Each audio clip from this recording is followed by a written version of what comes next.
స్థానిక శాసనసభ్యులు కార్యక్రమాన్ని ఏర్పాటు చేసి ఇక్కడ రావడానికి కారణమైనటువంటి రాజ్ ఠాకూర్ గారికి, గౌరవ స్థానిక పార్లమెంట్ సభ్యులు వంశీ గారికి, గౌరవ శాసనసభ్యులు డాక్టర్ వివేక్ గారికి,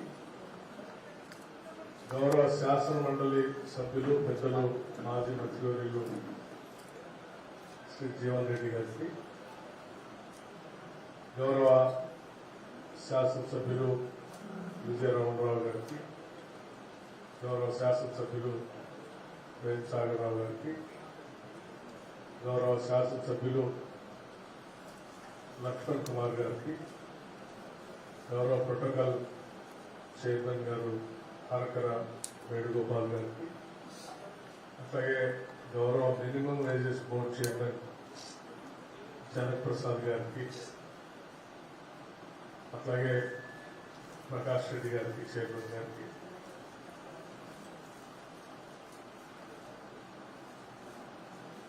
జన్మ అధికారులకి, సింగరేణి అధికారులకి, జిల్లా యంత్రాంగానికి, మీడియా మిత్రులకి అందరూ కూడా ముందుగా నా హృదయపూర్వకమైనటువంటి నమస్కారాలు. చాలా విషయాలు రాజ్ ఠాకూర్ గారు ఈ నియోజకవర్గానికి సంబంధించినటువంటి కొన్ని సమస్యల్ని ప్రస్తావించారు. ముఖ్యంగా ఈ ఆర్టీఎస్ డి స్టేషన్ సంబంధించి 62.5 మెగావాట్స్ తో ఉన్నదాన్ని 1971లో ఇన్స్టాల్ చేసినటువంటి ఇది 52 ఇయర్స్ వరకు దాదాపు ఈ రాష్ట్రానికి సేవ చేసి, సరే దాని పీరియడ్ అయిపోయింది కాబట్టి దాన్ని డీకమిషన్ చేయాల్సినటువంటి పరిస్థితి ఉత్పన్నమైంది. అయితే ఈ ప్రాంతానికి దీనికి విడదీయరానటువంటి ఒక ఎమోషనల్ బాండేజ్ ఉంది. ఆనాటి ప్రభుత్వాలు ఈ ప్రాంతంలో పవర్ ప్రాజెక్ట్ ని మిగతా వనరులు ఉన్నప్పుడు కూడా ఇక్కడ పవర్ ప్రాజెక్ట్ పెట్టి ఆర్టీఎస్ ఏ స్టేషన్, ఆర్టీఎస్ బి స్టేషన్ గా చెన్నై 12.5 మెగావాట్స్ ఒకటి, 62.5 మెగావాట్స్ పెడుతుంది. ఆ రోజు ఉన్నటువంటి కెపాసిటీస్ అట్లాగే టెక్నాలజికల్ అందుబాటులో ఉన్నటువంటి పరిస్థితులు బట్టి ఇక్కడ పెట్టి ప్రాంతానికి చాలా వెలుగులు తీసుకొచ్చారు. సో ఇప్పుడున్నటువంటి పరిస్థితుల్లో ఈ ఇమోషనల్ బాండేజ్ లో మన ఎన్నికల కంటే ముందు కూడా గతంలో ఇక్కడ పాదయాత్ర చేయడానికి వచ్చినప్పుడు కూడా ఈ ప్రాంత ప్రజలంతా కోరింది దీనికి సంబంధించి ఇక్కడ మళ్ళీ స్టార్ట్ చేయాలని కోరారు. అట్లాగే మీరు కూడా చాలా స్పష్టంగా ఇప్పుడు అందరూ ఉన్నటువంటి మంత్రి గారు, మంత్రులు ఇద్దరు, పార్లమెంట్ సభ్యులు, శాసనసభ్యులు, శాసనమండలి సభ్యులు అందరూ కూడా తప్పనిసరిగా దీన్ని ఇక్కడ పెట్టాలనేటువంటి అంశాన్ని దీని ఆలోచనలు పంచుకున్నందుకు మీ అందరికీ ధన్యవాదాలు. అట్లాగే మిగతా అంశాలు కూడా ఈ పవర్ ప్రాజెక్టుతో పాటు ఇక్కడ ఉన్నటువంటి ఇరిగేషన్ సంబంధించినటువంటి అంశాలు కూడా ఆనాడు పాదయాత్రలో భాగంగా ఎక్కడికి వెళ్ళా అక్కడ ఆ ప్రాంత ప్రజలంతా కూడా అక్కడ ఉన్నటువంటి సమస్యల్ని స్పష్టంగా చెప్పారు. ఇక్కడ లిఫ్ట్ ఇరిగేషన్స్ కానీ, రిజర్వాయర్స్ గురించి కానీ, ముఖ్యంగా పచ్చిపాక రిజర్వాయర్ గురించి, అట్లాగే లిఫ్ట్ ఇరిగేషన్ గురించి, పాల్కుర్తి లిఫ్ట్ ఇరిగేషన్ గురించి, అట్లాగే పెద్దపల్లి శాసనసభ నియోజకవర్గంలో అనున్నటువంటి రైల్వే ఓవర్ బ్రిడ్జ్ గురించి కానీ, లేకపోతే వారి కెనాల్ మోడర్నైజేషన్ గురించి కానీ, D83, D86 కెనాల్స్ సంబంధించి అవన్నీ కూడా ప్రత్యేకంగా వారు చూపించి ఆ రోజు వీటన్నిటినీ చేయాలని కూడా వారు కోరారు. అప్పుడు కూడా ప్రజల సమక్షంలో ఇందిరాబాద్ ప్రభుత్వం వస్తుంది, తప్పనిసరిగా చేస్తామని కూడా అప్పుడు చెప్పారు. అట్లాగే మరికొన్ని సమస్యలు కూడా చెప్పారు. వీటన్నిటినీ నేను రాసుకున్నాను. ఇక్కడ ఉన్నటువంటి ఆదాయ వనరులకు సంబంధించి సిఎస్ఆర్ ఫండ్స్ గురించి కూడా పెద్ద ఎత్తున ఇక్కడే ఖర్చు పెడితే బాగుంటుందని చెప్పారు. యూనివర్సిటీ స్టేడియం సంబంధించి లేకపోతే కార్మికుల గురించి తీసుకోవాల్సిన చర్యల గురించి కూడా శ్రీధర్ బాబు గారు చెప్పారు. ఈ ప్రభుత్వం చాలా స్పష్టంగా ఉంది. ఇది ప్రజాప్రభుత్వం, ఇది ఇందిరమ్మ రాజ్యం, welfare state, people's government. So అందుకోసం మనం ఇక్కడ అధికారంలో రాగానే దేశ చరిత్రలో ఎక్కడా లేనట్టుగా మొట్టమొదటిసారి కార్మికుల కోసం ₹1 కోటి ఇన్సూరెన్స్, సిగరెట్లో పనిచేసే కార్మికుల కోసం 1 crore ఇన్సూరెన్స్ చేయడం అనేది దేశ చరిత్రలో ఎక్కడా లేదు. చేసి చూపించారు. సిగరెట్ కార్మికులు, కాంట్రాక్ట్ కార్మికులకి 30 lakhs. So it is an historical decision.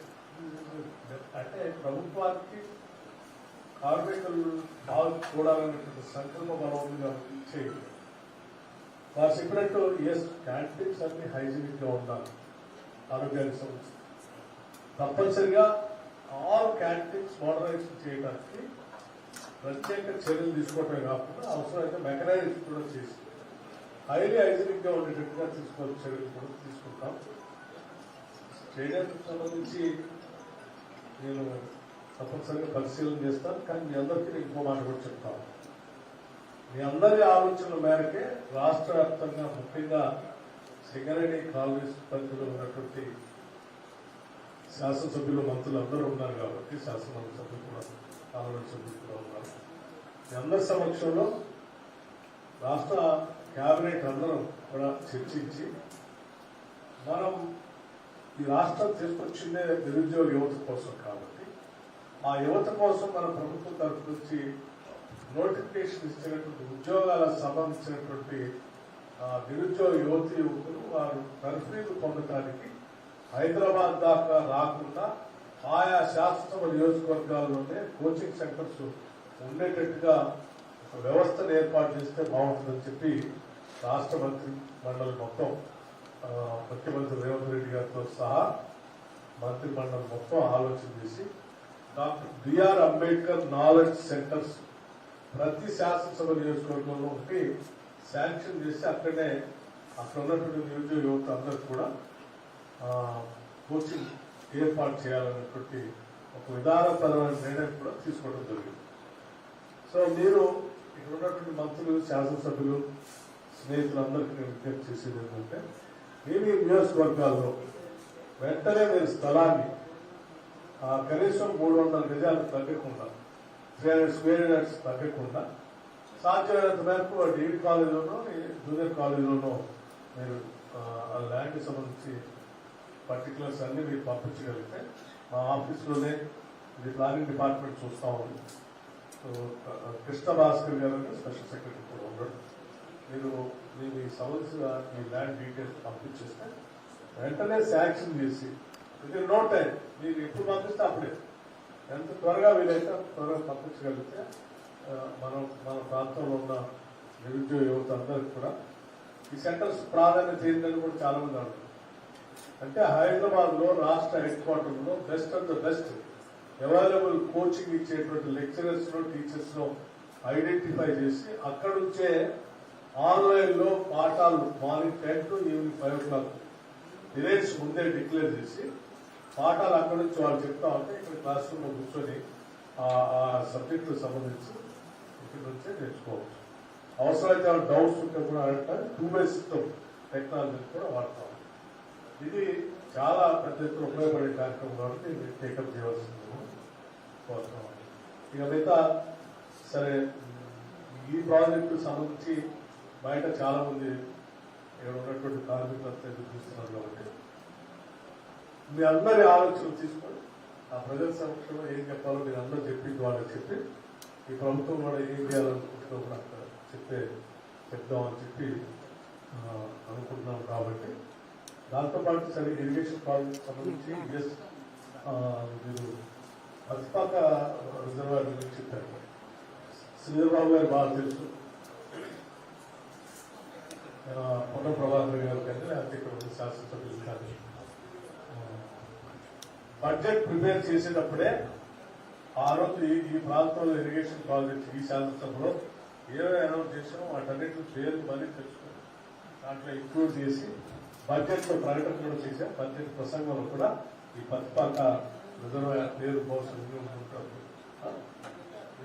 పెట్టాం. కాబట్టి బడ్జెట్ లో పెట్టాం, దాని నిధులు కూడా కేటాయించామంటే ఆల్మోస్ట్ దాదాపు ప్రక్రియ పూర్తవుతుంది. మిగతా అడ్మినిస్ట్రేటివ్ ప్రొసీజర్ కార్యక్రమాలు చేయడం DIT3, సంబంధించి అట్లాగే ఈ పాలకుర్తి లిఫ్ట్ ఇరిగేషన్ సంబంధించి కూడా అవి కూడా ఇబ్బంది లేదు. ఇమీడియట్ గా ప్రపోజల్ తయారు చేసి పంపించాం. వాటిని కూడా ఎగ్జామ్ చేసి శాంక్షన్. బస్ రిపోర్ట్ గురించి సారీ R&R ప్యాకేజ్ సంబంధించి చెప్పారు. మీ అందరికీ ఒక మాట, R&R సంబంధించి కాదు, ఇంకా ల్యాండ్ అక్విజిషన్ నిధులు ఎక్కడ రెడీ లెటర్ ప్యాడ్ మీద రాసి పంపించదు. వారం రోజుల్లోనే దాదాపు అది క్లియర్ చేస్తాం. అట్లాగే